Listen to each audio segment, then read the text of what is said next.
숙제 낸 거 해왔습니까?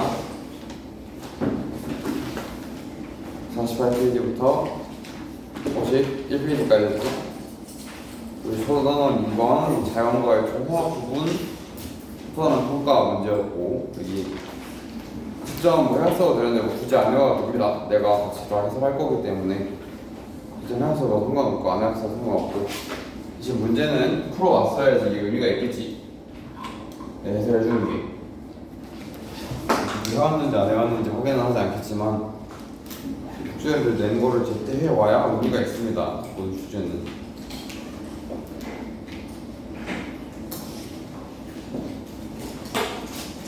봅시다.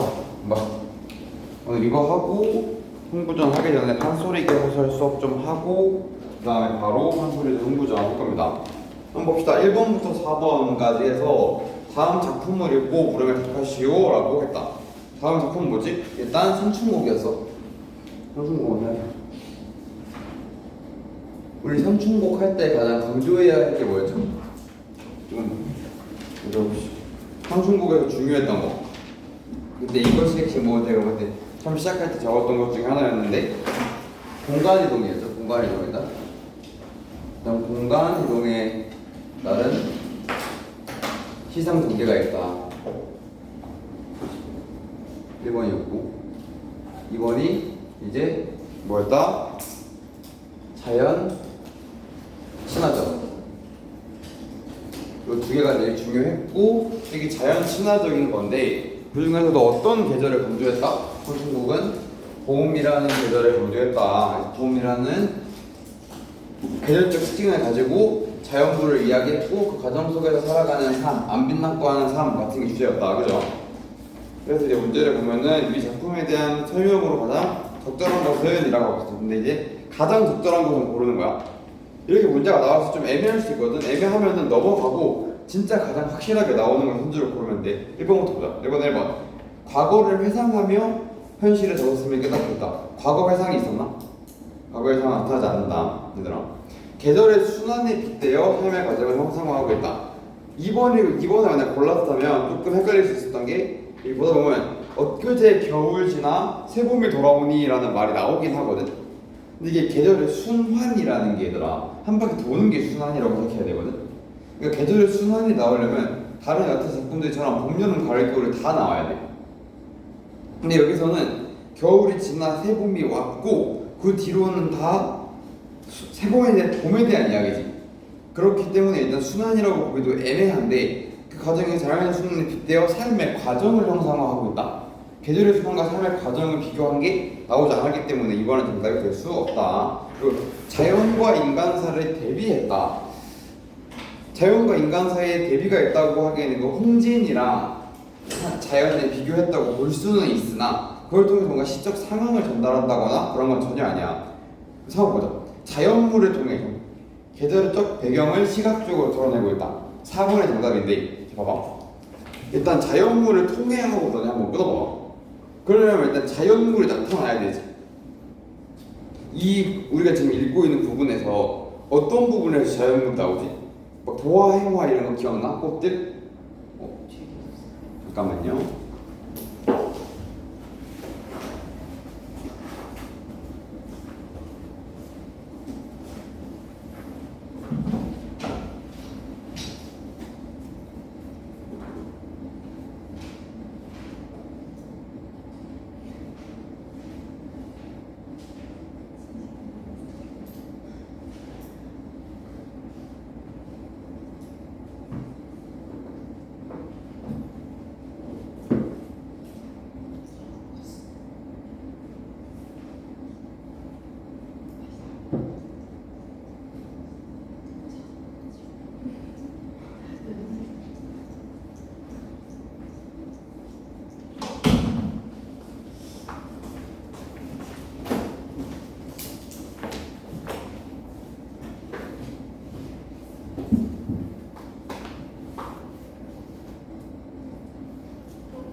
이걸로 보여주세요. 교과서 PDF 없죠? 잠시만.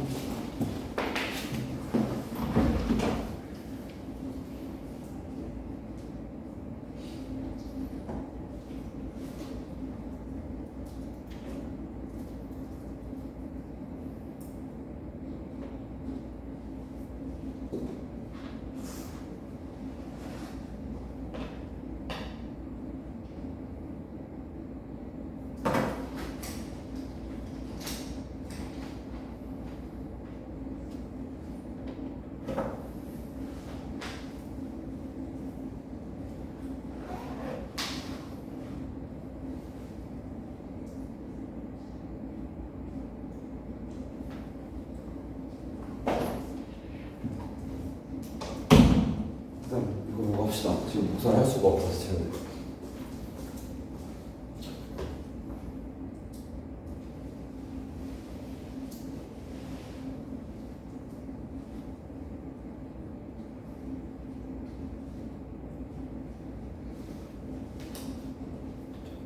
일번 4번까지 했죠? 맞나? 자영 어떤 거 나왔어? 막 도화 행화 이런 거 나왔던 거 기억납니까? 도화 행화 뭐 녹양방초 이런 거 나왔었지. 그런 것들을 통해서 우리가 계절적 배경, 봄이라는 걸 알 수 있었죠. 그거 말고도 중략 그 다음 문장에 바로 나오는 두견화. 두견화가 어떤 꽃이었지? 기억납니까? 진달래꽃, 진달래꽃. 이거 기억해 놓는 게 좋아요. 계속 두견화 나올 거니까. 그러니까 이런 자연물들을 통해서 진달래꽃, 두견화가 가장 좀 좋을 것 같은데 굳이 예시로 치자면 두견화라는 진달래꽃은 봄에 피는 꽃이니까 그걸 통해서 계절적 배경, 봄을 시각적으로 자연물을 통해 드러내고 있다. 4번 문제는 정답이 됩니다. 5번 봅시다. 말을 건네는 방식을 활용하여. 일단 말을 건네는 방식 활용했다. 이거 어떻습니까? 말을 건네는 방식 자체가 없다고 보긴 좀 애매하다, 그죠? 왜냐면 이웃들한테 말을 걸잖아. 이웃들은 말을 걸기 때문에 말을 거는 방식이 없다고 볼 수는 없는데 그걸 통해서 화제의 심리적 갈등을 강조하고 있다. 그렇게 보기에는 조금 어려울 겁니다. 그래서 정답은 1번은 4번이 되는 거야. 2번 보자. 이 작품의 화자에 대한 설명으로 가장 적절한 것은 이라고 했어. 그럼 우리 삼춘곡에서 복수하면서 가보자. 화자에 대해서 이야기해볼 건데 삼춘곡의 화자는 좀 어떤 사람이었어? 조금 자연친화적이고, 그치? 자연친화적인 거에 더불어서 좀 자연과 반대되는 뭔가 이런 북이나 공명은 그닥 뭐 좋아하지 않았고, 여기서 이제 나올 수 있는 게 안빈각도 하는 삶을 사는 화자였고, 뭐 또 생각해 보면은 이웃들이랑 그렇게 막 못 지내지 않았던 것 같고, 그렇지? 뭔가 자연 속에서 지내는 삶에 대해서 굉장히 만족감을 드러내기도 했던 화자였어, 그렇지? 이런 화자였다면 생각을 해서 풀어보자. 주연 인물들에 대해서 적대적인 태도를 취하고 있다. 적대적이라는 거는 적과 같은 태도라는 건데 오히려 같이 어딘가를 가자고 하고 있지. 그렇기 때문에 적대적인 태도라고 볼 수 없다. 상황 보자. 과거의 잘못을 고백했다. 화자가 과거의 잘못을 이야기한 적 있나? 화자의 잘못은 전혀 나온 적이 없어. 상황 보자. 과거의 기대와 다른 현재의 삶의 아쉬움. 지금 화자는, 상춘곡의 화자는 현재 자연에 살고 있는 삶에 대해서 뭔가 불만족감이 없지. 오히려 되게 만족스럽다고 했었어. 상황 보자. 자연 속에서 한가롭게 지내는 삶. 보자. 자연 속에서 한가롭게 지내는 삶 어떤 게 할 수 있냐면 자연 충화해서 뭐 만족감 뭐 여기서 그런 어떤 단어를 보면 되냐? 막 풍월주인 이런 단어들 기억나? 풍월주인 뭐 이곳에서 막 백년행락한다 뭐 이런 단어들 표현을 통해서 이렇게 자연에서 삶을 통해서 굉장히 자연과 일치감을 느끼고 만족감을 느낀다라고 할 수 있기 때문에 정답은 4번. 5번 보자. 낙관적인 자세를 통해 낙관적이긴 해. 얘들아 낙관적이다가 무슨 말인지 알아? 들어본 적 없을 수 있는데 이 낙관의 반대말이 얘들아 나 반대말까지 알아두면 좋아. 비관이거든. 한번 들어보자. 낙관적인 건 어떤 거냐면 쉽게 설명해서 굉장히 긍정적이라는 거야. 그럼 비관적인 건 뭐겠어? 굉장히 부정적이라는 건데 이 관자가 볼관자랑 비슷한 맥락인 걸로 내가 알고 있는데 그러니까 낙관적으로 본다, 그러니까 긍정적으로 본다. 근데 여기서 뭐라고 했어요? 보자. 낙관적 자세, 낙관적 자세라고 했는데 화자가 낙관적이긴 하지. 긍정적이잖아, 현 상황에 대해서. 굉장히 낙관적인 자세를 갖고 있는데 이 화자가 시련이나 고통을 이야기한 적이 있어? 그 부분은 우리가 찾을 수가 없다. 그지? 그래서 이번에 정답은 4번이 되는 거야. 3번 볼게. 기억부터 미음에 대해 대한 설명으로 적절하지 않은 것은 기억보다 옛사람 풍류를 미칠까 못 미칠까? 이거 얘들아 우리 물음의 형식으로 강조하는 거였지. 이게 지금 우리가 내가 수업을 할 때는 계속해서 현대어 프리본으로 설명을 했기 때문에 너네가 이 상태가 굉장히 낯설 수 있는데 이 상태가 더 익숙해져야 돼. 문제는 이렇게 나올 거기 때문에. 보자. 옛사람들의 풍류에 미칠까 못 미칠까는 미칠 수 있다는 거야, 미칠 수 없어서 아쉽다는 거야. 이 화자는 어떤 마인드였냐? 자신의 삶이 옛사람들의 풍류에 미칠 수 있다는 말이었어. 얘들 알겠지? 그렇기 때문에 적절하지 않은 건 1번이 되는 거야. 서리법을 통해서 오히려 강조한 거야. 옛사람 풍류에 내가 미칠 수 있다라는 말을 하는 거였어. 2번 볼게. 자연 속에서 마련한 화자의 거처의 모습을 나타내고 있다. 수간목을 벽계수에 얇혀주고, 얘들아 수간목 뭐였어? 기억나? 몇 칸 없는 초가집 이런 뜻이었던 거 기억나?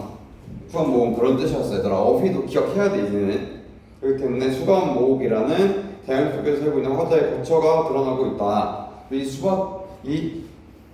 수간목이라는 어휘를 통해서 또 굉장히 소박하고 이런 안 빛납도 하는 삶을 화자가 살아가고 있다는 점도 알 수 있겠지. 예시 한번 적어주자.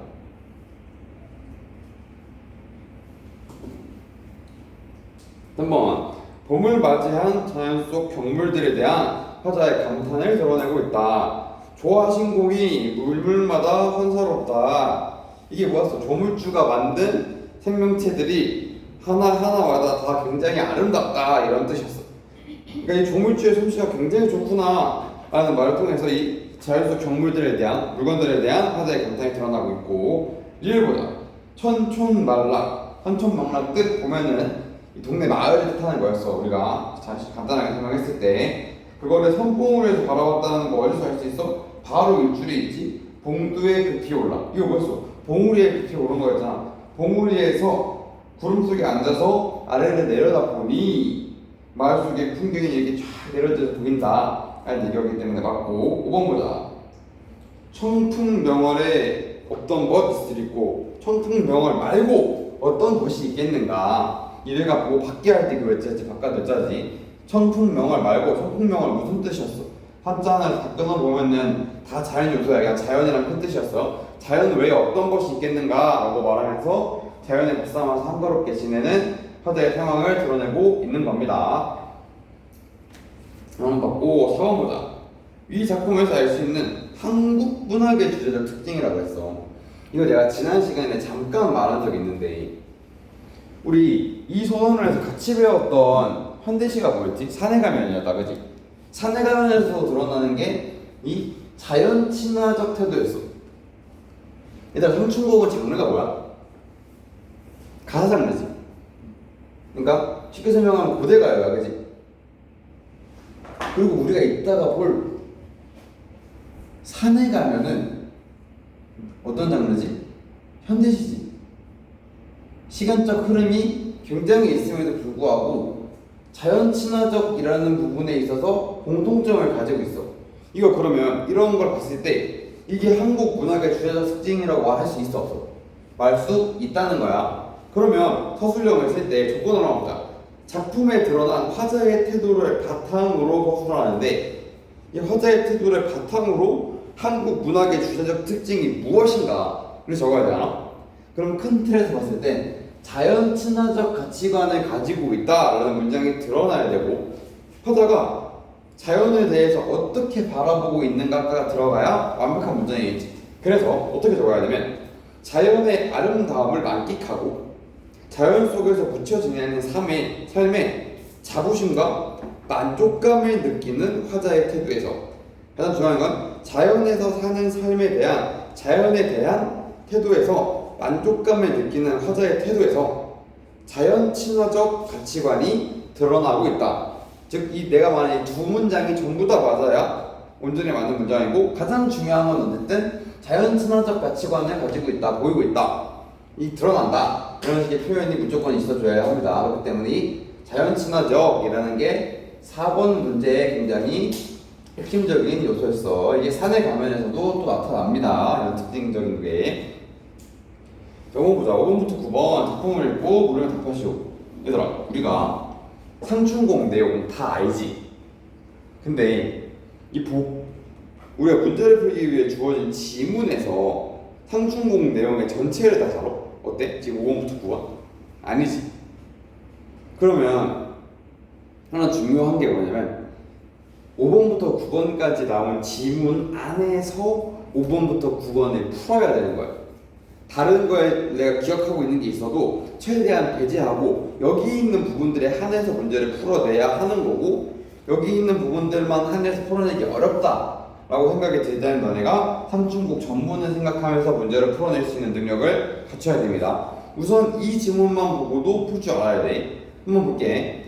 보자. 위 작품의 표현상 특징으로 가장 적절한 것은 아까 내가 강조했던 거지. 상충곡이라는 작품 자체에서 가장 중요한 내용이 뭐였다? 공간의 이동이었다.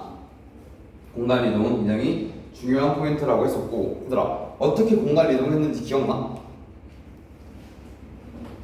수간목 있다가, 그지? 수간목에 있다가 정자에 있다가 시내에 있다가 동두에 오르는 막 그런 이제 공간적 이동이 보였잖아, 그지? 그런 공간 이동에 따라서 여기서 보이는 것들에 따라서 화자의 그리고 시의 시상이 전개가 되고 있다고 볼 수 있는 거야. 이거 보자. 주변 인물의 목소리를 통해 시적 상황을 제시하고 있다라고 하는데, 자, 한번 보자. 주변 인물이 나온 적이 있어 없어? 주변 인물은 나온 적이 있다. 왜냐면 술을 가지러 갔던 동자 기억나? 그리고 주변 사람들도 언급은 하지. 주변 사람들이 뭐 실제로 나타나는지 모르지만, 그렇기 때문에 주변 인물이 없다라고 볼 수는 없어. 근데 우리는 그들의 목소리를 들을 수가 없다, 작품 내에서. 알겠지? 그래서 되는 거야. 한번 보자. 시간 순서를 뒤바꾸어 특정 상황에 주목하도록 하고 있다. 시간 순서를 뒤바꾼 적은 없습니다. 수미상관의 구조를 통해서 구조적 안정감을 부여하고 있다 하원인데, 일단 수미상관이 뭐야? 수미상관 들어본 적 있어, 얘들아? 머리랑 꼬리가 관련이 있는 그치? 머리랑, 그러니까 시적으로 그럼 무슨 말이겠어, 수미상관이? 머리랑 꼬리가 같은 구절이라는 거예요. 앞 문장과 가장 맨 앞에 문장과 가장 맨 끝에 문장이 같은 걸 수미상관 구조를 가진 시라고 하는데, 상충곡은 수미상관의 구조를 갖고 있지 않습니다. 수미상관의 구성이 아니야. 5번 보자. 과거와 현재를 교차하는 방식으로 화자의 심리 변화를 드러내고 있다. 과거와 현재의 교차가 나타난 적이 없습니다. 6번 봅시다. 이 작품의 화자를 시어를 활용하여 설명하는 내용으로 가장 적절한 것은, 화자는 물음을 현재 자신이 있는 공간과 대조적이라고 여기고 있다. 얘들아, 이 시에서 물음이라는 공간은 어떤 공간이었어? 내가 물음도원 이야기 계속 했었지. 물음도원은 다시 한번 기억해둬. 자연적 공간의 극치인 거야. 그러니까 최고인 거야, 물음도원이. 자연적 공간에 나왔을 때 이곳이 마치 물음도원과 같다라고 하면은 최고의 공간이라고 말할 수 있는 거야. 근데 그렇게 생각하면은 화자는 현재 자연적 공간에 있어. 자연과 관련된 공간에 있어. 그리고 마치 물음 같다는 이야기도 해. 그럼 이 물음이라는 공간은 현재 자신이 있는 공간과 대조적이라고 할까? 아니지. 대조적인 곳은 앞서서 말했던 홍진이라는 공간이 대조적인데, 지금 화자는 홍진에 있는 게 아니라 물음과 같은 곳에 있다고 했지. 2번 볼게. 화자는 자신을 사대부가 아닌 조수하는 어부라고 인식하고 있다. 이 조수가 언제 나오냐면 A 부분에 나오는데, 세 번째 줄, 아침에 채산하고 나중에 조수하세라고 해. 이게 물고기 나는 거거든. 이게 채산하고 조수하는 게 이게 직업이라서 하는 게 아니라 자연에서 즐길 수 있는 여러 가지 콘텐츠들 중 즐길 수 있는 것들 중 하나이기 때문에 이것을 제시한 거지, 본인을 어부라고 언급한 적은 없어. 근데 이제 여기서 어부라는 키워드가 나왔으니까 하는 말인데, 야, 너네 강태공이라는 단어 들어본 적 있어? 강태공? 이 강태공이라는 어휘, 태공이라는 어휘가 나올 텐데 이런 이 인물이 나오면은 뭐랄까 자연에 은거하는 좀 훌륭한 사람 이런 느낌이거든. 왜냐면 이제 이 사람은 실제로 낚시꾼이 맞는데 고기를 낚는 낚시꾼이 아니야. 그러니까 고기를 낚으러 나가는 건 맞는데 고기를 낚는 것에 일일이 하는 게 아니라 그냥 그 자연에서 물알치에서 있는 사람 뭐 그런 느낌이 이제 강태공이라고 해서 이게 낚시하는 행위를 그냥 긍정적으로 다루는 부분이 많거든. 근데 여기서는 뭐 그렇게 다룬 건 아니고 여기서 그냥 자연 속에서 할 수 있는 뭐 특정한 매개 중에 하나로 보는 게 좋습니다. 그래서 본인을 뭐 어부로 인식하고 있다 그런 건 알 수 없어. 하나는 임금의 은혜로 검은들의 봄빛이 가득하다고 생각하고 있다. 임금의 은혜? 임금의 은혜랑 관련된 표현이 나온 적 있나? 임금에 대한 얘기가. 임금이라면 오히려 자연과 반대되는 세상적 공간이 있겠지. 전혀 아닙니다. 자, 보자. 화장은 단표누항하면서 소박하게 지내는 것을 만족하고 있다. 단표 내용 여기 봐봐. 아모타 강연량이 이만들 어찌하리. 그러니까 이렇게 살아가는 삶이 굉장히 만족스럽다라는 거야. 이 단표누항한다. 이 안빈낙도하면서 부귀공명 같은 거 신경 안 쓰고 살아가는 삶이 굉장히 만족하고 있다라는 겁니다. 그래서 정답은 4번 되겠고 5번 보자. 화장은 주가에서 술을 받아먹는 것은 4대부의 일이 아니라고 하고 있다. 이 뭔가 4대부의 일 그런 것과는 조금 언급 자체를 많이 안 했지. 그렇기 때문에 좀 맞다고 보기 어려운 거야. 7번 볼게. 이 작품을 영상으로 만든다고 할 때 적절하지 않은 장면은 이라고 하고 있어. 자, 이 시에서 시상 전개가 전개될 때 굉장히 시각적인 요소들이 자연물들을 굉장히 자주 언급해. 맞지? 그래서 보면은 진달래가 피고 꽃나무가 있는 공산의 풍경 볼 수 있지. 두경만 계속 나오잖아, 그지? 그리고 꽃을 들고 선풍을 올라있는 화자 이런 거 볼 수 있는데, 자 봐봐. 공간 이동일 때 수감목에서 뭐 정자로 가고 여기 뭐 살인문 같은 것도 있었고 시내로 이동하고 봉우리로 이동했었어. 근데 우리 이 시에서 봉우리에서 다시 시상전개상 공간 이동하는 게 있었어? 상상하지 말고 내용적으로 공간 이동을 볼 수가 없었다 우리는. 그렇기 때문에 산에서 내려와 집에 돌아오겠지. 화자가 당연히 집에 돌아올 건데 이 상춘곡이라는 작품에서는 이 장면을 볼 수가 없어. 그렇기 때문에 작품으로 영상을 만들 때 봉우리에서 내려오는 게 영상에 나오면 안 되는 거야. 그래서 정답은 3번인 거야. 꽃나무 핀 냇가에 앉아서 꽃나무 핀 시냇가에 앉아서 술을 마시면 풍기를 즐기는 화자 볼 수 있고 고운 모래가 비치는 시냇물에 복숭아꽃이 내려와서 이것이 물은 같다 이런 말 했던 것도 다 이해할 수 있는 부분인 겁니다. 그래서 7번 됐고 8번 보자. A에 대한 설명으로 적절하지 않은 것은 이라고 하고 있는데 보자. 자, 여기서 일단 짚고 넘어가야 되는 부분이 좀 많은데 표현법들이 좀 보자. 이번에 음성상징어가 나왔어. 근데 음성상징어라는 말이 나오면 뭐가 생각나요? 두 개가 있는데 음성상징어는 의성어와 의태어가 있지. 의성어는 뭐야? 알아야 돼. 의성어는 뭔가 내는 소리를 묘사한 거고 의태어는 행동인 거거든. 강아지 소리를 우리가 멍멍이라고 하지. 이거는 강아지가 내는 소리를 글자로 옮긴 거라서 의성어야. 의태어는 뭐냐면 강아지가 토끼가 폴짝 뛴다라고 해봐. 우리 이거 폴짝 소리가 들리나? 아니지. 근데 우리는 마치 소리 표현처럼 강아지나 고양이가 뛰는 모습을 표현하지. 폴짝 폴짝 이런 걸 우리는 의태어라고 해. 근데 우리 8번에서 음성상징어, 의성어나 의태어 A 부분에 나온 적이 있나? 나타난 적이 없습니다. 2번 보자. 난 적어놓고 해볼게. 이번에는 총류형이라고 하고 3번에는 또 뭐였지? 비슷한 문장.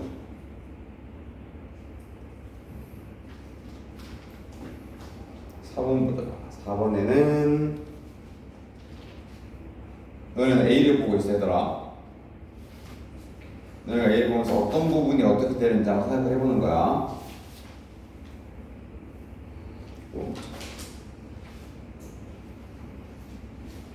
시간 표현 이렇게 딱 5개가 나타나게 되는데 얘랑 같이 봅시다. 자, 청유형 이게 무슨 말이야 얘들아? 물음표 찍히면 되지. 물음표 쉽게 설명해서 물음의 형식인 거야. 보자. 그래서 물음의 형식이 먼저 나와. 청유형은 물음이 아니지 얘들아. 미안해. 청유는 뭐야? 부탁이지. 부탁 제안 이런 거지. 그렇기 때문에 어디서 나와? 이봐 이웃들아 산수구경 가자스랴 라고 하면 산수구경 가자고 하지. 그걸 통해서 우리 청유형인 것도 찾을 수 있는데 이 문장에서 어디까지 취할 수 있어? 말을 건네는 방식까지 취할 수 있지. 얘들아 맞지? 정답은 1번인데 그럼 이제 2번 3번 맞고. 자, 비슷한 문장 구조는 어때? 비슷한 문장 구조는 이제 조금 어려운 말로 이렇게 칠 수 있지. 대구법 들어본 적 있습니까? 대구법이라는 단어를 쓸 수 있겠지. 대구법이 나타나나 얘들아? 어때?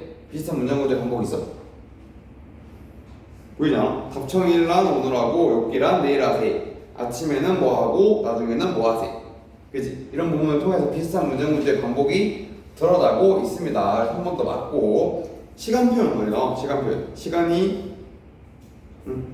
시간을 나타내는 법이 오늘, 내일, 아침, 나중 저녁 이런 표현들을 통해서 우리는 시간 표현도 취할 수 있기 때문에 정답은 1번이 되는 거야. 표현법을 묻는 문제는 충분히 많이 나올 수가 있습니다.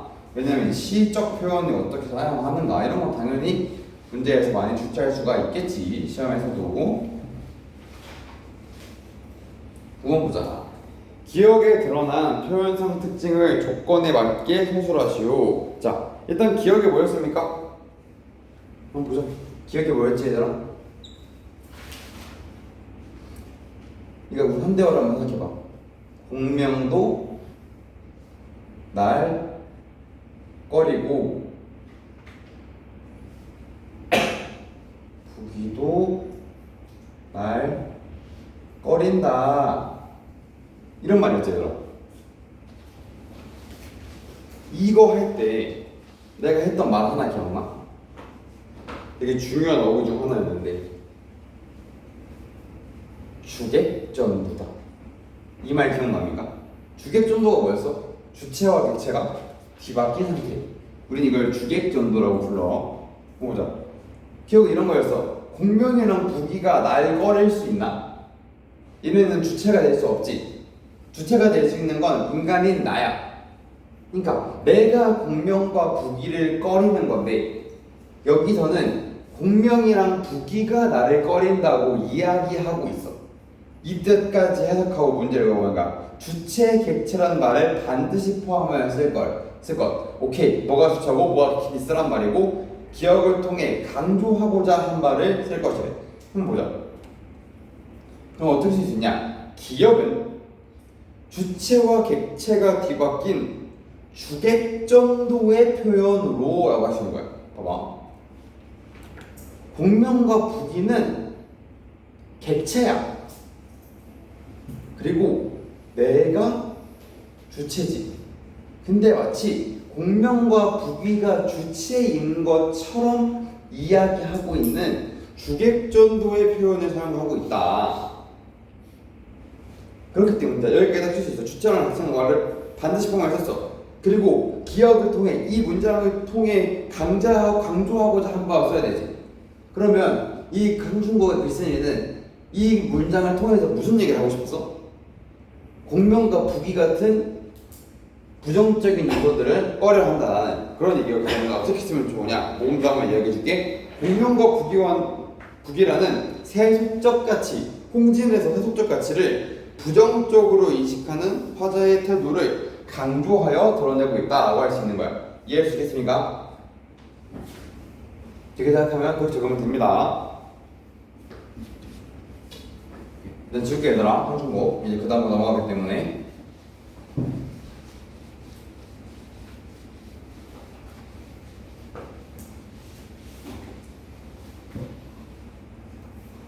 봅시다. 그러고 나서 우리가 나오는 작품이 학제 3의 산에 가면이었어.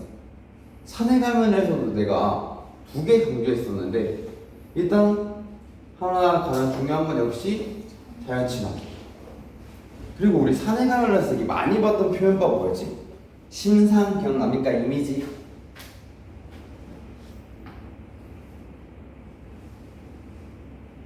무슨 말이었어? 뭐뭐적 감각 이렇게 쓰는 거, 그지? 그러면 산행하면은 좀 대표적으로 나왔던 과목이 뭐가 있었지 우리 얘들아? 기억나는 거 있어? 후각적 많이 나왔고, 시각 많이 나왔고, 공감각도 나온 적이 있습니다. 이런 다양한 심상들을 이용해서 이 시를 전개를 했다라는 거야. 이 부분을 기억해 두고, 산에 가면도 역시 산이라는 공간을 통해서 굉장히 자연의 친화력, 자연의 생명력을 통해서 생명력을 회복한다, 이런 내용이 많았지. 그렇기 때문에 이것도 역시 자연 친화적 작품이라고 볼 수 있는 겁니다. 여기까지 복습을 하고, 이 시에 대한 설명을 가장 적절한 것은 이라고 했어. 자, 의문형 문장을 사용하여. 이 시에서는 한 번도 의문형 문장을 쓴 적이 없어. 오히려 감탄은 나오지. 2번 볼게. 공간적 배경을 묘사하여까지 하고 끊어봐. 한번. 자, 공간적 배경을 묘사하는 건 있지. 무슨 공간적 배경이 나와? 산. 그리고 이러한 산을 뭔가 우거진 나무와 풀에 후거진 냄새가 있다는 산이라는 공간적 배경을 묘사하긴 하는데, 이걸 통해서 애상적 분위기를 조성하고 있다라고 하는데, 여기도 어휘 한번 짚고 넘어가자. 얘들아, 애상적이 무슨 말인 것 같아?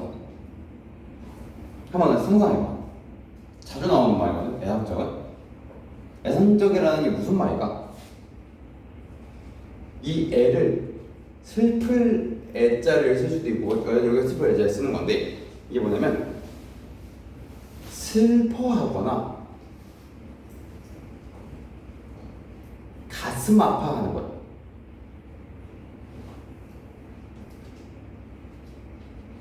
대표적으로 쓰이는 애상적이다라는 걸 하면 너네가 이렇게 생각하면 좋은 거야. 슬퍼하거나 가슴 아파하는 거, 우리 이런 걸 애상적인 감정이라고 하는데, 산이라는 공간을 통해서 뭔가 슬픈 감정을 유발했나? 그게 아니기 때문에 10번에 2번은 정답이 될 수가 없는 거야. 의인법, 얘들아, 의인법이 뭐야? 인간이 아닌 걸 인간처럼 표현하는 거. 의인법 나타난 적 없고, 역설과 단어 나타난 적 없습니다. 감각적 심상, 감각적 심상을 사용해서 화자가 주목하는 대상을 형상화하고 있다. 우리 이러한 감각들을 통해서 뭘 나타내라고 그랬어? 산, 그치? 산이 묘사한 거였어, 그치? 그렇기 때문에 정답은 5번이 되는 겁니다. 11번 볼게. 위 시의 각 연에 대한 설명으로 가장 적절하지 않은 것은, 이건 보자. 1연에서는 현실과 다른 사실을 가정하는 연결 어미를 사용하여. 한번 끊어보자. 1년에서는 연결 어미가 등장하긴 한다. 산에 가면 하면서 뭐뭐면을 쓰고 있어. 그리고 뭐뭐면에는 실제로 사실을 가정하는 뜻이 있거든. 만약 내가 나중에 크면 선생님이 될 거야 같은 문장처럼 그런 뜻도 있지만, 여기서 산에 가면은 현실과 다른 뭔가 다른 상황을 가정하는 게 아니라, 가정한다고 보기는 조금 애매하죠. 가정한다는 게 아니라 실제로 산에 가면 어떤 일이 벌어질 거라고. 그러니까 되게 애매한 거야. 그래서 만약 여기서 애매한다는 생각이 들었을 수 있어. 근데 이 면이 여기서 말하는 게 나오려면 조금 더 먼 미래여야 돼. 먼 미래가 나와야 되는데 그건 아니야. 근데 뭐가 틀렸냐면, 사용하여서 끊으면 화자의 소망을 드러내나. 산에 가면이라는 문장이 그게 화자의 소망은 아니라는 거다. 그래서 말의 정답은 11번의 정답은 1번이 되는 거야. 자, 여기서 헷갈릴 수 있어. 그럼 헷갈리면 들어가 봐야지. 이번 보자. 이연에서는 감탄사를 사용하여 화자의 바람을 드러냈다. 자, 이 여기다 라는 감탄사를 사용해서 드러내고 있습니다. 3번 볼게. 2번. 이연에서는 불완전한 문장으로 시행을 종결하여 라고 하고 있어. 얘들아, 불완전한 문장이 뭘까? 우리 문법을 위해서 불완전한 문장은 봐봐. 나는 밥을 먹었다라는 문장이 있다고 치자. 근데 여기서 나는 밥을이라고 써놓고 다음 연으로 내린 다음에 먹었다 라고 썼다고 쳐봐. 그러면 이 문장은 완전히 뜻의 신호를 통하지 않지. 중간에 하나가 없지. 혹은 나는 밥 이렇게 적어도 의미만 바가 달라질 거야. 그치? 정확히는 이런 건데, 우리가 시에서 불완전한 문장으로 끝이 났다 라는 말이 나오면 어떤 걸 주목하면 좋냐면, 문장의 끝이 명사로 끝나면 보통 불완전한 거야. 왜냐면 우리말은 보통 끝이 나려면 문장에 종결 어미들이 등장해줘야 되거든. 근데 우리 이형 보자. 어떻게 끝나? 아, 목숨의 골짜기 냄새로 끝나버리지. 문장으로 끝나지 않아. 근데 상류는 가봐. 후덥지근한 냄새를 내게 한다 라는 온전한 문장으로 끝을 내거든. 이런 거야. 그렇기 때문에 보통 명사로 끝이 나면, 우리가 알고 있는 명사로 끝이 나면 불완전한 문장의 가능성이 높습니다. 그래서 이형은 불완전한 명사로 종결하면서 시적 여운을 남기고 있는 겁니다. 상황 볼게. 설명서는 비슷한 문장 구조를 반복하여. 어디가 비슷한 문장 구조야? 비로소 풀빛을 띠면서, 나뭇잎 반짝거림을 띠면서 라는 부분을 통해서 비슷한 문장 구조도 반복하고 있고, 5번에 나오는 시각적 침상, 풀빛, 반짝임 이런 거 다 시각적 침상인 거 알 수 있겠습니까? 오케이, 그래서 5번도 맞는 겁니다. 시원 3번 시간 볼게. 기억보다 우거진 나무와 풀의 후덥지근한 냄새. 그럼 어쨌든 큰 뜻으로 봤을 때 이 기억이라는 건 산이라는 공간을 묘사한 거야, 그지? 근데 이 시에서 산이라는 공간이 굉장히 중요했는데, 산이라는 공간은 어떤 공간이었어? 이 글에 화자한테 산에 가면 뭘 얻지? 생명력. 그래서 좋아. 산은 생명력을 주는 공간이야. 그치? 생명력을 주는 공간이라는 뜻은 생명력이 없는 공간이 생명력을 줄 수 있나? 없는 걸 줄 수는 없어. 그치? 그럼 즉 이 산은 생명력으로 가득 찬 곳이라는 거야. 우거진 나무와 풀에 의해서. 그러면 우리는 이 기억에서 자연이라는 공간을 묘사했다는 건 즉 무슨 말이냐? 어떤 의미냐? 자연의 생명력 이런 단어가 드러나야 돼. 가장 중요한 건 이 생명력이라는 단어가 등장을 해야지 그러니까 선지가 되는데, 여기서 생명력이라는 게 등장한 게 뭐가 있어? 3번 선지겠지? 생명력에 가득한 산의 모습을 표현한 것이다. 근데 얘들아 4번을 보면 안 돼. 나무와 풀이 무성하게 자란 산의 상태는 맞는데 이게 사람들의 무관심으로 이렇게 됐다? 우리가 알 수 있어 없어? 알 수 없어서 틀린 거야, 얘들아. 소설이든 독서든 되게 중요한 건데, 우리가 지문을 통해 알 수 없는 정보가 선지화될 때가 있어. 그럼 이런 건 보통 오답일 가능성이 높아. 오답이 아닐 수 있어. 오답이 아닌 경우는 어떤 경우냐면, 보기나 앞 문장 등을 통해서 유추가 가능한 범주일 때만 정답인 거야.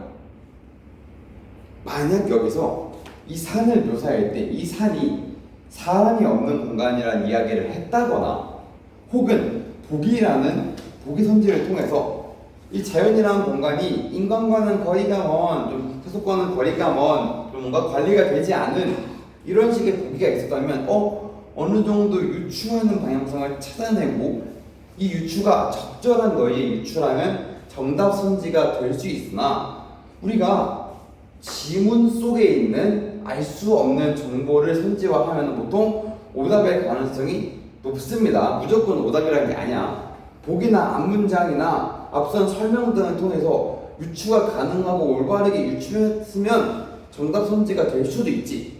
근데 정답이 될 수도 있지. 근데 보통 이렇게 생각을 하고 지문에 안 나왔는데, 지문 설명한 적 없는데 하면 일단 오답이라고 생각을 하고 다음 문제를 가보는 거예요. 근데 정답이 안 나와. 그럼 보기나 앞문장 문장을 통해서 혹은 수업 시간에 들었던 것들을 통해서 내가 유추해 보는 거지. 그래서 유추 가능하다, 맞는 것 같다라고 하면은 그 선지가 정답이 될 수도 있으나 일단 기본적으로는 나는 이렇게 생각을 하고 문제나 지문을 읽어냅니다. 그래서 좀 알고 있으면 좋을 것 같은 팁이야. 문학이나 독서 읽을 때 제시하지 않은 정보를 상상하면 안 돼. 제시한 정보 내에서 우리가 유추하는 거지. 봅시다. 다음 거 넘어가면 13번. 자, 결국은 이제 13번을 통해서 우리 전체 복습을 하게 한다. 그지?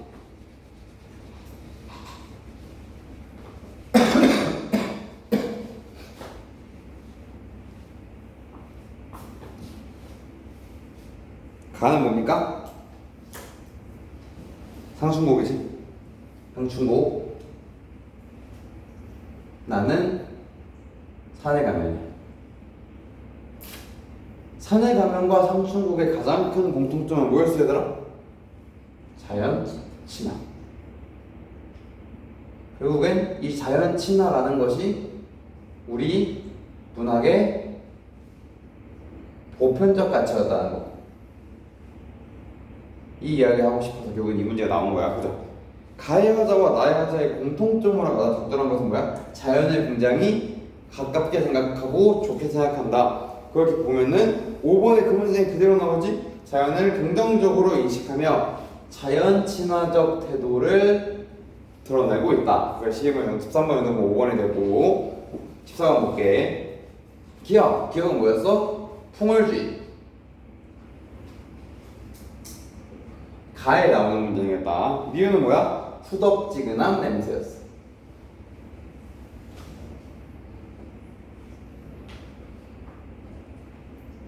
다 결국에는 자연에 대한 이야기였지. 그래서 그 문제 보자. 자, 풍월주의를 통해서 우리가 기대감을 느낄 수 있나? 기대감을 느꼈다고 좀 애매한데 또 보자. 미유 또 후덥지근한 냄새를 통해서 우월감. 얘들아, 우월감이 뭐야? 내가 좀 더 잘났다, 내가 더 큰 위치에 있다라는 걸 느끼는 거잖아. 전혀 드러나지 않지. 이건 보자. 기억을 통해서 화자의 자부심. 본인이 자연에서 하나가 되어 살아간다는 자부심을 볼 수 있고, 이 후덥지근한 냄새도 이 자연의 동화된 모습이 애매할 수 있어. 그래. 애매할 수 있으면 내려가 보는 거야.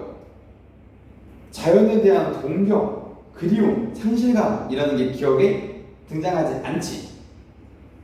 그리고 리은에서 후덥지근한 이 산의 느낌이 뭐 회의감이 든다거나 경각심, 뭔가 두려움이 느껴진다거나 이런 걸 우리가 크게 느낄 수가 없어. 그래서 여기서 문제에서 가장 적절한 것은 이라고 했잖아. 그러면 이제 우리가 다 읽어보고 그나마 가장 적절한 것을 골라내는 건데 정답은 2번이 된다라는 거지. 이해할 수 있겠습니까? 혹시 질문이 있다? 고단원 이 단어에 대한 질문이 남아있다. 있습니까? 없이 우리는 다음 단원으로 넘어가 봅시다.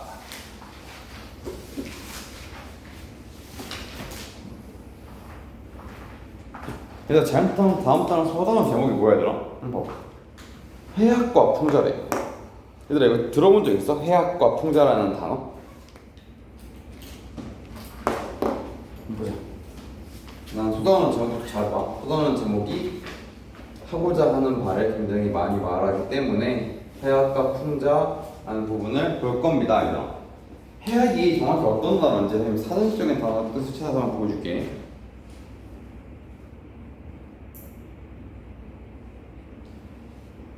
잘 들어봐봐. 어떤 뜻인지.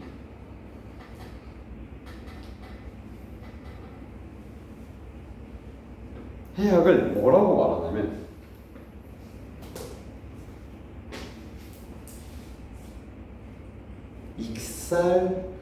익살스럽고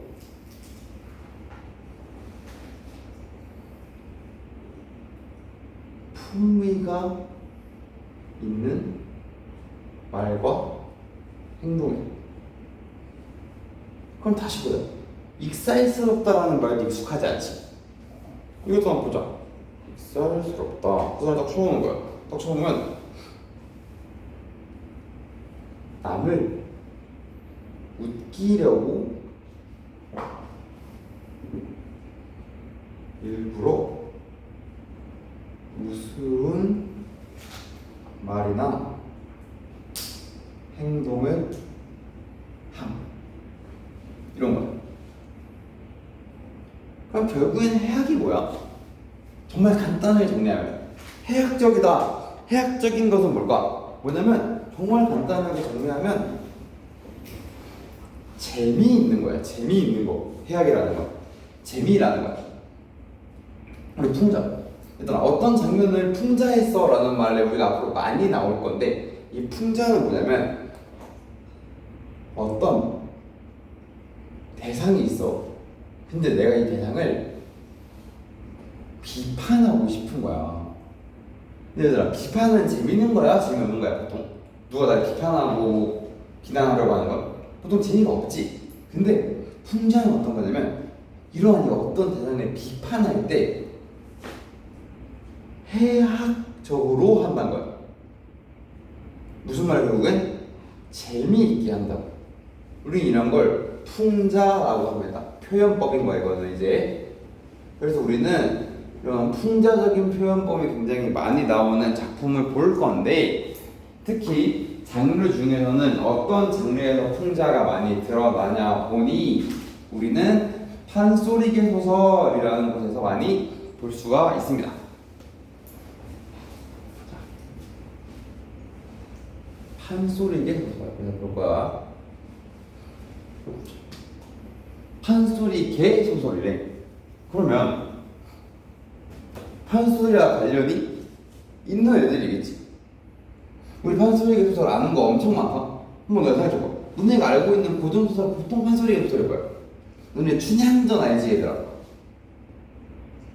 춘향전이 가장 대표적인 판소리계 소설이야. 흥부놀부전 알지? 흥부놀부전도 판소리계 소설이야.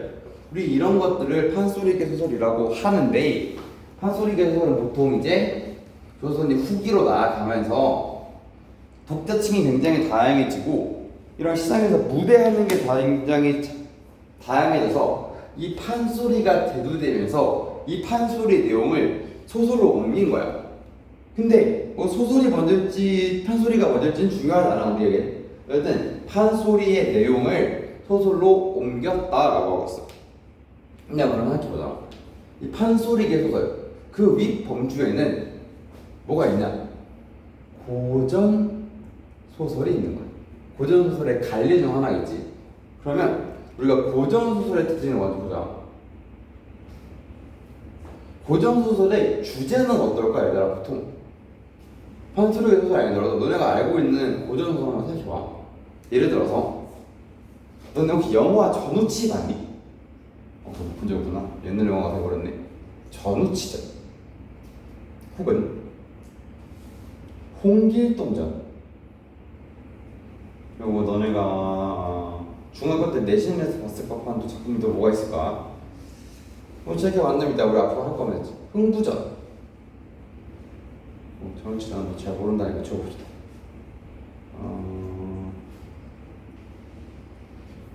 콩쥐팥쥐. 이거 얘들아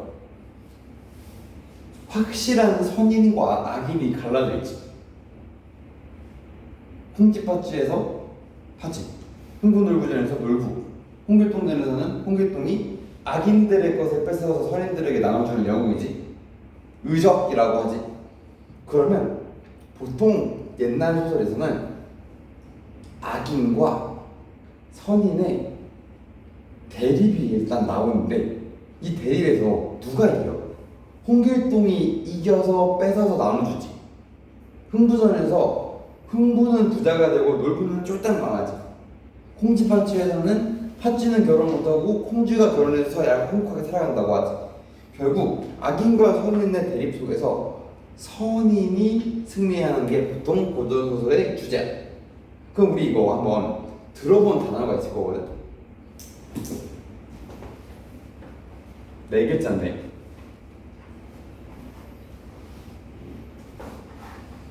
여기 있거든.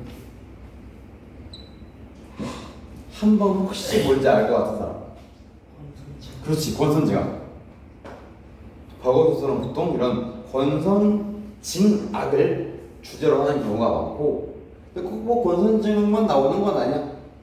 굉장히 남녀간의 사랑을 이야기하기도 하고 뭔가 유교적 가치관을 이야기하기도 하지만 보통 권선징악을 이야기하는 경우가 굉장히 많다.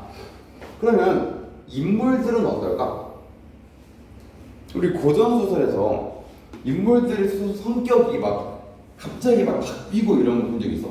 흥부전에 흥부가 돈 많이 벌었다고 갑자기 놀부처럼 돼. 아니지. 흥부는 전형적인 선인을 대표해. 놀부는 어때? 그렇게 쫄딱 망하고도 정신을 못 차려. 홍지파치도 그래. 홍길동전의 양관들도 그래. 요즘은 여기서 볼 거야. 결국 이 인물들은 굉장히 평면적이고 특정 계층을 대표하는 성향이 있는 거야. 뭐 평면적이고 특정 계층을 대표하는데 권선징악이야. 조금 우리가 지금 느끼기에는 뻔할 수 있겠다라는 느낌이야. 내용이. 그러니까 선인은 계속 선하고 악인은 계속 악한데 그 악인은 결국 벌을 받는다라는 내용을 말하는 거야. 그래서 사건도 그래. 사건도 우리 현대소설을 보면은 너네 역순행적 구조 들어본 적 있어? 그치? 역순행적 구조가 뭐야? 현재 나왔다가 과거 나왔다가 막 현재 다시 돌아왔다가 왔다 갔다 하는 거잖아. 근데 고전소설에서는 역순행적 구조를 찾아볼 수가 없어. 무조건 순행적으로 시간의 흐름을 지켜. 보통 얘기하는 거야. 물론 회상은 나올 수 있지. 근데 우리 회상 나왔다고 역순행적 부작용가 안 하잖아, 그지? 구조적으로 완전히 뒤집혀 버리는 구조가 많잖아, 그지? 그렇기 때문에 회상이 나타날 수는 있지만 잘 나타나지도 않고 좀 이런 조금 우리가 뭔가 지금 알기에는 조금 따분하고 좀 전형적인, 여기 인물도 되게 전형적이다라는 것을 배우면 되게 굉장히 전형적이다. 굉장히 오리지널하고 굉장히 보통의 모습들을 많이 드러낸다. 이게 고전소설 인구. 이런 고전소설들의 많은 특징을 가진 채로 판소리계 소설이라는 그 다음 장르가 나타난 건데 고전소설 안에서 나타난 거야. 이 판소리계 소설은 독자층이 중요해. 조선 초기에 한글이 그렇게 보급되지 않았을 때 한자로 쓰인 소설들이 나왔단 말이야. 한문 소설들이. 그러면 서민들, 평민들이 한자 소설을 읽을 수 있나? 못 읽지. 맞아. 한자 소설을 못 읽어. 근데 판소리라는 게 소설은 판소리라는 특징 덕분에도 그런지 독자층이 서민과 양반 다 있는 거야. 한글로 쓰이기도 하고 그러다 보니까 판소리이기도 하고 그러다 보니까 주제가 굉장히 다양해지기 시작하는데 가장 중요한 특징은 뭐냐면 주제가 굉장히 이면적이야. 봐봐. 생각을 해보자. 서민들이 양반들을 풍자하고 싶어. 근데 양반들이 비판하고 싶어. 이 주제를 통해서. 근데 대놓고 양반을 비판하는 주제로 소설을 써버렸어. 판소리를 썼어. 그럼 그 시절 그걸 쓴 판소리 작가라던가 판소리 소설 작가는 살아남을 수 있었을까? 양반들한테서? 못 살아남아. 그래서 표면적인 주제는 남녀의 사랑, 우정 같은 건데 알고 보면 그걸 까고 이렇게 보면은 그걸 통해서 신분계급에 타파하려고 한다거나 뭔가 악당 같은 기득권을 깨려고 한다거나 하는 모습이 많이 드러나는 거야. 춘향전도 그렇고 흥부전도 그런데 봐봐. 흥부전에 한번 보자. 주인공이 흥부랑 놀부잖아. 우리가 생각했을 때 흥부전에서 말하고자 하는 바의 주제는 뭔 것 같아? 착하게 살면 복이 온다. 그치? 이게 이면적인 주제지. 표면적인 주제잖아. 딱 보면 알 수 있는 거. 착한 사람, 흥부는 착하게 사니까 복이 왔고, 나쁜 사람, 놀부는 나쁘니까 복이 안 와. 그래서 우리 착하게 살아야 돼. 근데 이걸 자세히 보면은 흥부는 돈 없는 서민이고 놀부는 돈 많은 양반이었어. 그치? 이걸 우리가 이렇게만 볼 수 있지만 이면적인 부분 보자는 거야. 돈 없는 나쁜 양반 계급이 무너지고 착하게 산 우리 서민 계층이 올라갈 수 있는 신분 사회를 만들어야 된다 라는 이야기를 하고 싶을 수도 있지 않을까. 그렇기 때문에 이러한 다양한 주제를 담고 있는 게 판소리계 소설의 특징이고 문체도 굉장히 다양해져서 과거에 우리가 봐오던 고전 소설들과 달리 조금 이제 운문자와 산문자가 섞여 있는 거야. 되게 말하는 것 같은 말도 많이 나오는데 그렇기 때문에 왜냐면 판소리기도 했으니까. 그리고 가장 마지막으로 중요한 게 뭐냐? 판소리계 소설에 나타나는 편집자적 논평이라는 부분인데 이 부분은 편집자적 논평인 부분은 우리가 작품을 보면서 한번 보도록 할게. 잠깐만.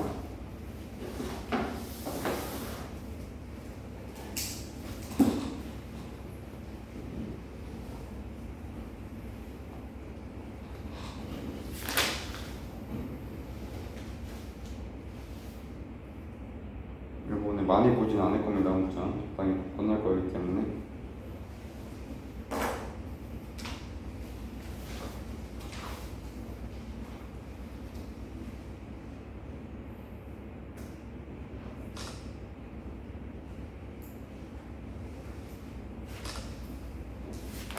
오늘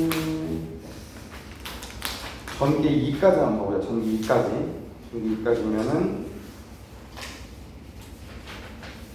내용으로 봤을 땐 3페이지까지 나 못 볼 수도 있어. 내 개인적인 목표일 뿐인 겁니다.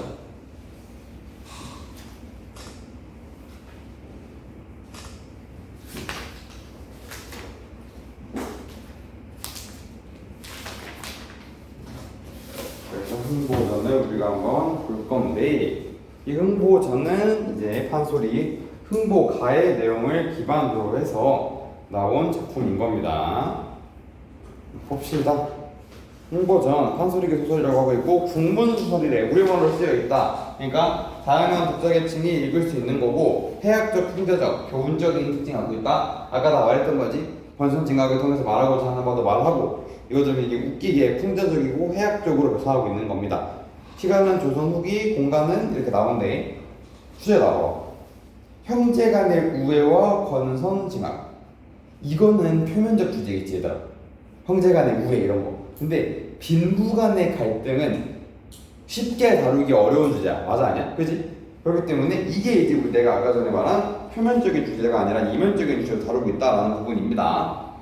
특징, 해학적인 표현, 웃긴 표현들이 되게 많이 나올 거야. 이 표현 되게 많이 나올 거고 조선 후기의 사회상과 이 세태, 이 세 시대의 흐름이 굉장히 많이 나타납니다. 잠시만 얘들아.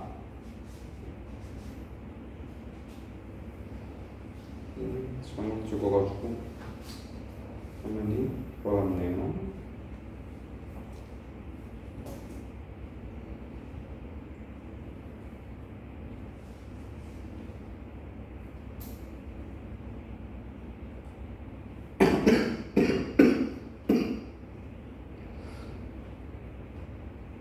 얘들 우리 흥분울분 어릴 때 책으로 한번 읽어본 적이 있어서 내용은 알지? 큰 틀에서 내용 한번 얘기해보자. 어떤 내용인지 한번 기억해보면 놀부가 형이고 흥부가 형인데 동생인데 이 신수 고약한 놀부 집에 이 흥부가 돈이 너무 없으니까 이 집에 밥을 구하러 가지. 근데 어떻게 돌아와? 밥을 못 얻고 얻어 맞고 돌아오지. 그러고 나서 이제 되게 슬퍼하고 있는데 흥부집에 다리가 부러진 제비가 나타납니다. 흥부는 이 제비를 어떻게 해줘? 치료해주고 다시 살려서 돌려보내줘. 그리고 다음 해에 제비가 다시 돌아와서 박씨 하나를 물어다 주었는데 이 박씨를 그러니까 박이 다 자라서 박씨를 까보니까 이 박에서 막 금은보화가 나와서 흥부는 부자가 돼. 그리고 그걸 본 놀부는 일부러 제비다리를 부러뜨린 후 치료해주지. 그리고 그 다음에 어떻게 돼? 놀부도 박씨를 얻어. 근데 이 박씨에서 막 몹쓸 것이 나오거든. 이따가 뭐 도깨비도 나오고 그런 게 나와서 막 벌을 받는데 이렇게 끝나면 권선징악이잖아, 그지? 근데 홍보전에서 권선징악 말고 뭐가 나온다 그랬어? 형제간의 우애. 그래서 결말 부분에서 흥부가 놀부에게 자신의 재산을 나누어 주고 놀부가 개가천선에서 형제가 화목하게 사는 삶을 다루는 내용입니다. 근데 여기서 보면 되게 흥부가 막 물건 팔아서 돈 벌려고 하는데 막 실패하고 이런 부분이 나오거든. 이 부분이 어떻게 보면 되게 짠할 수도 있는데 또 그렇게 짠하게 나타나지 않고 해학적이고 강조적으로 나타나는 부분들이 굉장히 많아. 우리 한번 봐볼게. 자, 앞부분 줄거리 봅시다. 소설에서 앞부분 줄거리가 나왔다면 앞부분 줄거리도 알아야 된다는 뜻이고, 이 부분을 봐봐. 얘들아 한번 상상해보자. 앞부분 줄거리로 줄이는 건 이 글을, 교과서를 만든 사람 마음이야. 근데 여기까지 자르고 그 나타나는 첫 문장은 되게 중요하다고 생각해야 돼. 왜? 여기도 넣을 수 있는데 안 넣었다는 건 내용을 보고 이해를 시키려고 한다는 거기 때문에 첫 문단 되게 잘 읽어야 돼. 말하고자 하는 바가 나타날 가능성이 높습니다. 앞부분 줄거리 볼게. 부모님이 돌아가신 뒤 심술궂은 형 놀부에게 쫓겨난 홍보는 열심히 노력하지만 가난에 접근하지 못한다. 하루는 배고파 우는 집들을 보다 못한 홍보가 놀부에게 양식을 얻으러 가지만 매만 맞고 쫓겨난다. 흥보는 관가에 곡식을 얻으러 갔다가 매품을 팔면 돈을 준다는 경영을 찾아가기로 한다. 봅시다. 이제 뭐 이건 뭐냐면 운에 어디 갖다 놓은 거죠. 흥보 맞싹 도 단량을 받아차고 이제 말을 불리는 데 사학을 이렇게 들고 이제 얼씨구나 즐겁도다 하고 제 집에 들어가며 애기 어머니 걔 있는가 문을 열고 이거 보시오. 대장부 한 걸음에 30냥이나 들어가네. 그러니까 이렇게 막 뭔가를 팔기 시작하니까 이렇게 돈을 벌어서 흥보가 돌아온 거야, 집으로. 뭔가 이제 가난에서 벗어날 것 같은 뭔가 모습을 보여. 흥보 안에 이런 말이 그 돈은 웬 돈이며 30냥은 웬 돈이요. 그러니까 이게 보면은 모처럼 돈을 들고 온 거야. 그러니까 남편이 가서 돈을 벌어왔는데 이게 웬 돈이냐. 흥보가 이러는 말이 천기두설이라 중대한 기밀이다. 말하면 안 된다. 말부터 앞세우면 이루어질 일이 없으니 그 돈으로 양식 팔아 배불리 즐금 먹고. 그러니까 흥보 아내가 이러는 게 이제 먹으니까 좋은데 그 돈은 어디서 났냐는 거야. 왜냐면 더 큰 돈을 벌어왔으니까. 흥보 이러는 말이 본업 좌수 대신으로 정용원이 가서 곤장을 맡기로 30냥을 결단하고 맞사돈 단량을 받아왔네. 자, 봐봐. 여기 보면은 좌수는 지방자치의 우두머리거든. 원래 이 문장을 들어보면 딱 알 수 있는 게 뭐냐면 벼슬아치가 있어. 이 벼슬아치가 죄를 지어가지고 뭐를 맞아야 된대? 곤장을 맞아야 된대. 근데 곤장 옛날에 TV 같은 데서 본 적 있어. 이렇게 큰 걸로 치는 거. 원래 곤장을 10대를 제대로 맞으면 죽는다고 했어, 옛날에. 그러니까 이제 뭐 나이 들이 힘들도록 하겠지만 제대로 곤장을 내리치면 10대를 맞으면 원래 죽는 거래. 근데 뭐 그런 걸 몰라도 되는데 어쨌든 곤장을 맞아야 되는데 이거를 돈이 없는 서민들이 이 벼슬아치가 돈을 주니까 이 돈 없는 서민들이 곤장을 대신 맞는 거야. 어때? 희대당이 굉장히 조금 부정부패가 보인다, 그지? 벌을 받아야 될 사람들이 벌을 받지 않고 그건 마저도 돈으로 사들여가지고 서민들이 괴로워지는 거야. 오늘 시대상을 보여주는 거지. 그러니까 생각해봐. 너희도 한번 상상해봐. 너희 가족 중에 한 명이 이렇게 맞고 나서 돈을 받아온대. 그럼 어떻겠어? 기가 막히겠지. 흥보 안에 이 말을 듣고 귀가 막혀 이러는 말이 그놈의 죄상도 모르고 병영으로 올라갔다가 저 모습 저멀 꼴로 곤장 열을 맞으면 곤장 아래에 홍백될 것이니 그래 죽을 거다. 그러니까 제발 가지 마오 라고 하고 있어. 그래서 흥보가 이릅니다. 볼기에 구실이 있냐? 그렇지, 볼기 구실 들어보소 하고 문장이 쭉 나올 거거든. 이게 되게 판소리 같은 거 들어봐. 이내 몸이 정승되어 평교자에 앉아볼까. 그러니까 어떤 가마를 탈까. 육판서에서 초원 위에 앉아볼까. 관리 이름이야 이게. 혹시 관리하였으면 임금 타는 말에 앉아볼까? 팔도 감사하고 암행어도 말하는 거야. 감사하여 선하당에 앉아볼까? 내가 가급 수령하여 좋은 가마에나 앉아볼까? 저수결감하여 행사당에 앉아볼까? 이방호장하여 작청 좋은 자리에 앉아볼까? 소리 명창되어 크고 좋은 집 양반 앞에 앉아볼까?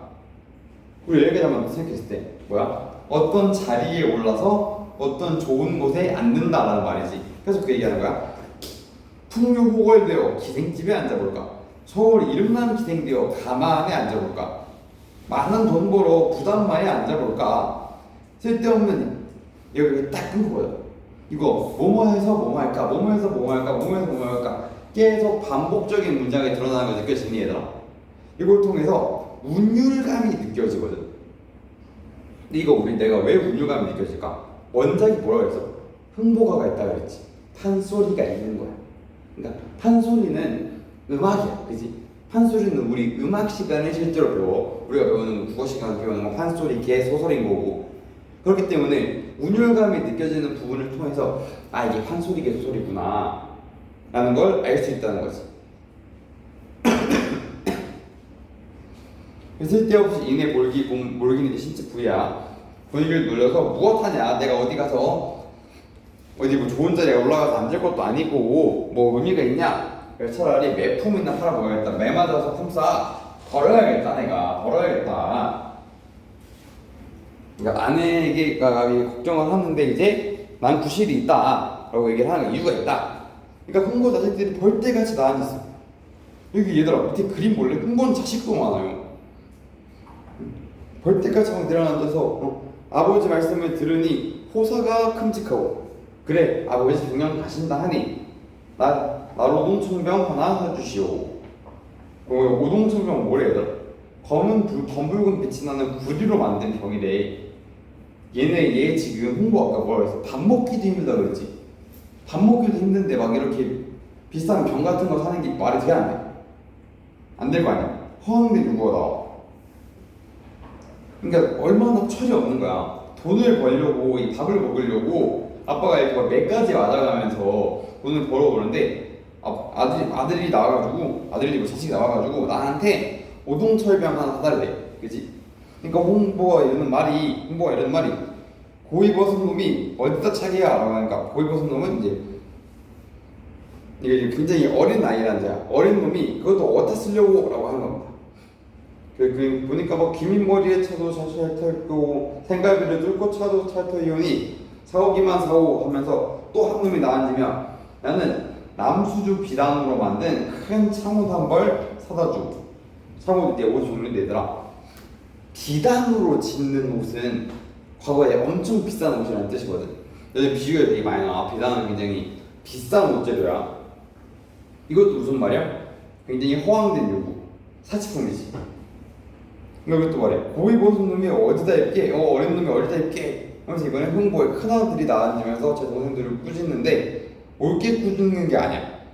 그러니까 그런 허황된 얘기 하지 마라 라고 하면서 꾸짖는 게 아니라 하늘을 사무치듯 꾸짖으면서 뭐라고 하냐? 에라 심하구나 후회하는 놈들. 아버지 그렇지 않소 하면서 뭐라 하냐면 나는 담비 가죽 탕평채에 모초이 하는 거야. 한포단 허리 비단 주머니 당팔사 끈 떼어 쇠거울 돌거울 넣어다 주오. 이거 봐봐. 되게 웃긴 거 아니야? 동생들이 막 꾸짖었어. 그치? 동생들 뭐 한 해달라는 막 꾸짖어놓고 얘는 지금 몇 개 해달라? 난 3-4개 해달라. 그치? 이런 거 보고 우리가 이제 본인이 꾸짖어놓고 더 많은 물건을 요구한다고? 이게 말이 되나? 그치? 말이 안 되지. 이런 걸 통해서 물론 우리는 웃기지 않을 수 있는데 이 소설을 쓴 작가는 여기서 이제 해학성을 느끼게 하는 거야. 오히려 막 강조하는 부분에서. 여기 나오는 막 어휘들은 그냥 막 옷 종류, 비단 종류 이런 거야. 그거서 거기서 나와. 한 번씩 확인해 봐. 엄청 중요한 단어는 아닌데 나중에 또 이게 뭐지? 하면 또 당황스러울 수 있으니까. 흥보 이러는 말이 너가 아무것도 안 써야지 타더니 단계를 높이는구나. 너희 놈들이 내 마른 골기를 대성반으로 성공 뭐래 여기서 그냥 어디 가게쯤으로 아는구나. 그래서 홍보 이르는 말이 애기어멍 그리하시오 쉬 다녀옴세라고 하면서 이제 홍보가 가려고 합니다. 보자. 이런 걸 통해서 우리가 판소리 교수의 특징을 알 수가 있는 거예요. 흥보가 매품 파는 것을 걱정하는 아내에게 볼기에도 구실이 있다 라는 말했던 거 어떤 구절이었어? 정승되어 평교도에 앉아볼까 6판서 했으면 초연히에 앉아볼까 했던 우리 이 페이지로 60페이지의 요 A 부분에서 우리는 반복도 드러나고 보면은 어떤 게 나타나냐면 사음보거든. 사음보. 뭐뭐 하면 뭐뭐하고 뭐뭐하고 이런 것처럼 굉장히 시장르에서 느낄 수 있는 운율이 느껴진다는 거야. 그래서 이런 걸 통해서 판소리 소설의 첫 번째 특징 첫 번째 굉장히 이렇게 음악적인 특징이 드러난다. 그리고 뭐 교과서에 크게 언급하지 않았지만 우리 아까 전에 읽은 부분에서 막 후레자식 막 이런 거 나왔지.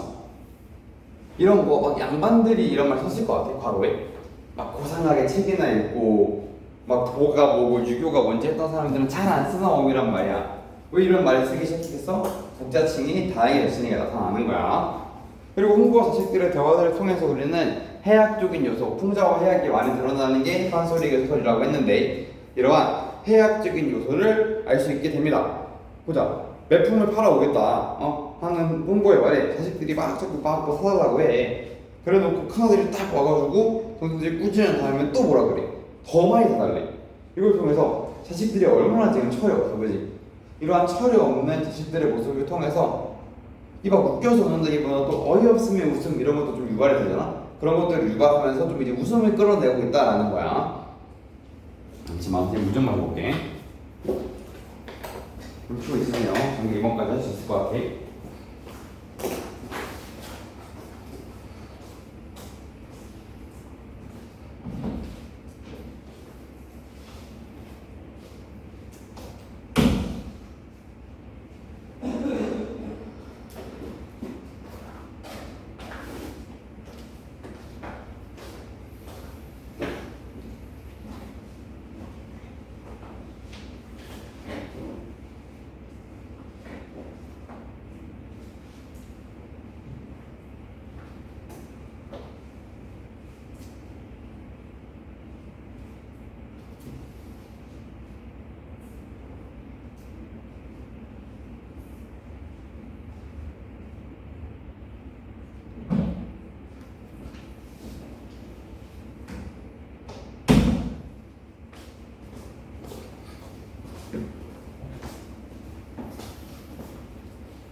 자, 그래서 결국에 지금 무슨 부분이었어? 매품을 팔러 매를 맞으러 가기로 합니다. 하고 이제 홍보가 병영 내려갈 때 탄식하고 내려가는 거야. 이제 맞으러 가는 거지. 도로는 끝없는데 병영 성중 어디매요? 조자룡이 강 넘던 청총만에 있었으면 이제 잠깐 가련만은 그러니까 너무 멀게 느껴지는 거지. 삼국시대에 나왔던 조자룡이 그런 명마가 있었으면 금방 가지 않을까. 몸이 고생스러우니 조그마한 네 다리로 오늘 가다 어디서 자며 내일 가다 어디서 잤고 가까운 거리도 아닌가 봐. 맞으러 가는 거지. 제갈공명 쓰던 축지법을 배웠으면 이제로 가련만은 몇 번 자고 가잔 말인가. 그러면서 타식하면서 계속 가다가 여러 날 만에 병영에 당도하니 영문도 엄숙하다. 이 병영에 가서 맞아야 되는데 매일 맞아야 되는데 그것도 엄숙하다는 거야. 그래서 쳐다보니 대장이 지휘하는 깃발이요 내려다보니 순시하는 깃발이로다. 도굴레의 칠해보소 산진승털 본거지에다가 남일 광단으로 안에 받쳐. 얘들아 묘사가 계속 나오지. 이게 계속 상상하게 하는 거야 이 장면들을. 왜냐면 이게 판소리였잖아. 판소리 그지? 그럼 판소리면은 소리로만 들으니까 이렇게 막 상상을 해야 되거든. 그래서 이제 자세한 묘사들이 나오는 거야. 가끔 꼬리와 미래의 귓다운 공초로 만든 가끔 잡아매고 막 기단으로 막 하고 닭으로 막 이렇게 만들고 이렇게 했다는 거야. 관디역수 군복들을 배에 둘러매고 날랜 용이라는 글자를 떡 붙이고 홍보 앞에 썩 나서면 거야. 그래서 보자 어떻게 되는지. 에라 이놈 걔 안 꺼라 하는 거지.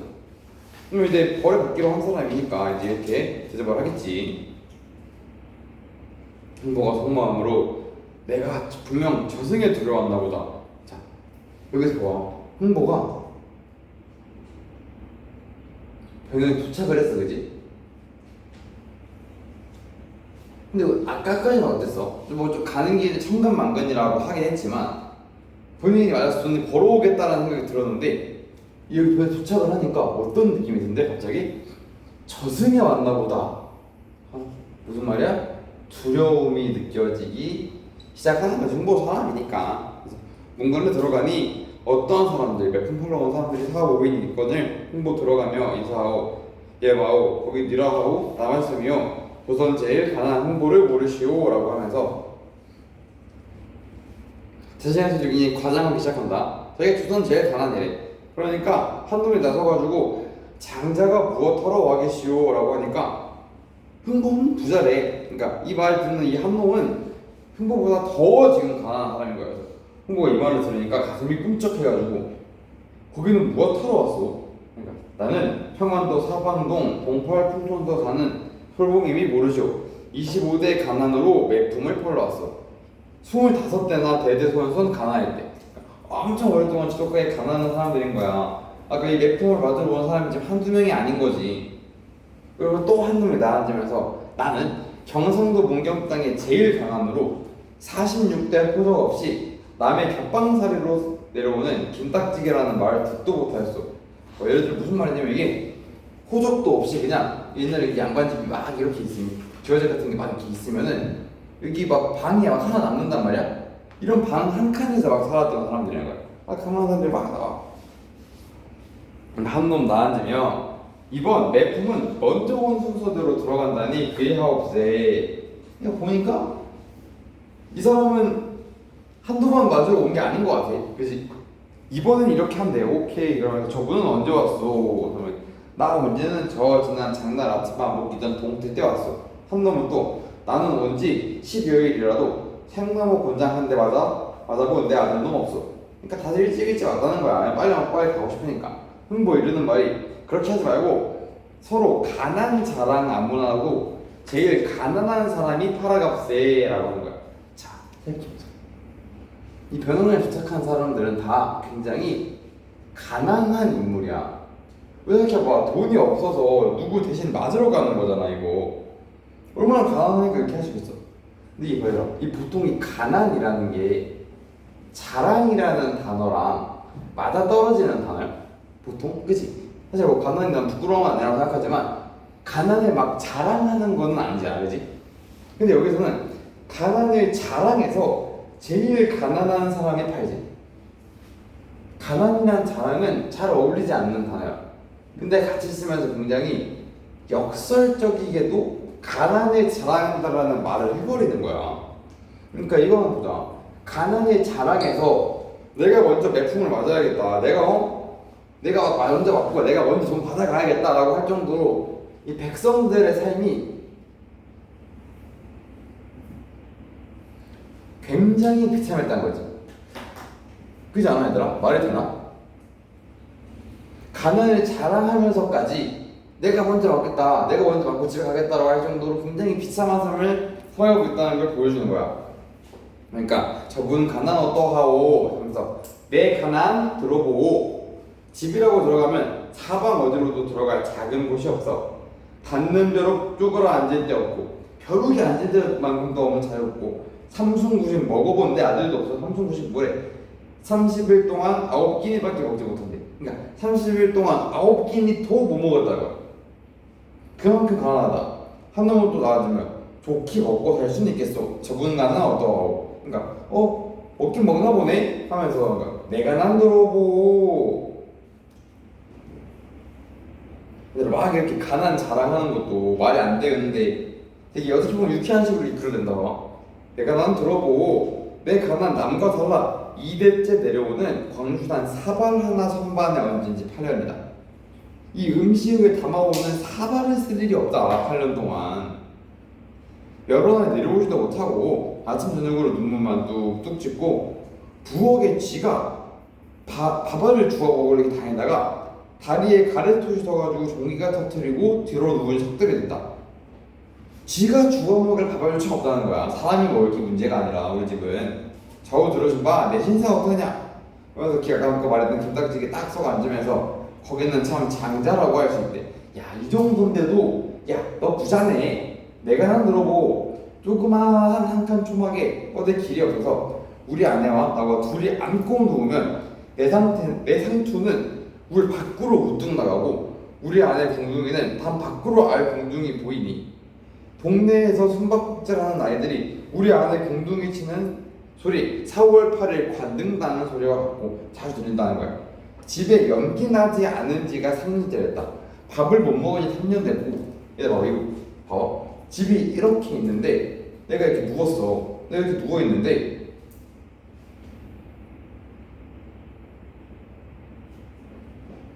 쉽게 설명해서 내가 이렇게 누워있는데 내 방이 너무 작아서 상추가 이렇게 튀어나온대. 누우면 얼마나 작으면 내 몸만큼보다도 안 된다는 거지. 이렇게 작은 집이라는 거야. 좌우 들으신 바 다들 들으신 바 내 시세가 어떠냐. 아무 목득 아들놈도 못 보라고 할 것이니 이게 무슨 말이냐 보아하니 목득은 이름이 모르는 무엇인지 모르는 귀신이 목득에 이르는 말로 어떤 말을 치면서 나 말고는 아무도 몇 푼 못 번다. 내가 제일 가난하다 라고 하니까 이놈 저놈 마주서 막 불평불만 하는 거야. 여기서 이놈 아주 개정을 먹더라 라는 말이 뭐냐면 이 갑자기 이 소설의 서술자가 나타나서 지금 이 상황을 정리해주지. 우린 이런 걸 편집자의 평가, 편집자적 논평이라고 합니다. 한번 적어둬 얘들아. 그러고 나서 편집자적 논평에 대해서는 다음 시간에 자세히 이야기해줄게. 그러면서 흥보가 숨숨 생각하니 자기는 어느 시설에 차에 돌아올 줄 몰라가지고 동무님 내 매품은 나 잘 팔아서 가지고 가오. 나는 돌아가오 하면서 그 사람들은 막 되게 가난하다고 자랑하는데 흥부는 어때? 자랑을 안 해. 이걸 듣고 나는 못하겠다 하고 포기하고 돌아가는 거야. 여기까지가 전기 2번이야. 인물 3, 이 세 명의 인물들이 막 가난을 자랑을 해. 심지어 이 가난을 어떻게 자랑을 해? 굉장히 과장되게 자랑을 해. 뭐 벼룩이 앉을 데도 없다고, 나는 3년째 연기가 나지 않는다고, 우리 집에 있는 쌀알 주워 먹는 쥐도 죽었다, 이렇게 과장해서 가난을 자랑함을 통해서 이 장면을 굉장히 이건 역시 해학적으로 드러내고 있다라고 할 수 있는 거야. 일단은 여기까지 하겠습니다 얘들아. 7번까지 풀어오세요. 여기 보이지? 오늘 수학 모음까지 작은 7번까지 숙제로 풀어오고 다음 시간에 이어서 하도록 하겠습니다. 그러면 끝나기 전에 추석 한 번 더 부를게. 김시욱, 이서정, 신민찬, 김민석, 박아은, 장윤경, 최주원. 네, 여기까지 합시다.